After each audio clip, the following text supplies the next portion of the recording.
మన వైజాగ్‌లో mini world పెట్టారు అంటే సరదాగా ఉంటది. పిల్లలు ఎంజాయ్ చేస్తారని అయితే నేనైతే వెళ్ళానండి.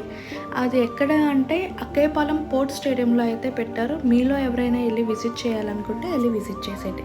అండ్ నా ఒపీనియన్ ఏంటి అంటే అక్కడ పెట్టిన వాటిల్లో 7 వండర్స్ కూడా పెట్టి ఉంటే బాగున్నేమో అనేసి నాకనిపించింది. ఎందుకంటే పిల్లలకి మనం చెప్పిన దానికన్నా కళ్ళతో చూసిందే ఎక్కువ బాగా గుర్తుంటది. సో, వాటిల్లో 7 వండర్స్ ఉంటే ఇవన్నీ 7 వండర్స్ నాన్న అని మనం చెప్పడానికి ఉండేదేమో అనేసి నాకనిపించింది. ఏంటి అక్కడ పెట్టినవన్నీ కూడా బాగున్నాయి. బట్ కొంచెం లాంగ్ డిస్టెన్స్‌లో పెట్టి ఉండి, ఇంకొంచెం ఎక్కువ పెట్టి ఉంటే పిల్లలు కూడా ఇంకా ఎంజాయ్ చేయడానికి బాగుండేదేమో అని నాకైతే అనిపించింది. మరి మీరు చూసి మీకెలా అనిపించింది అన్నదైతే నాకు కామెంట్ సెక్షన్‌లో మెన్షన్ చేయండి.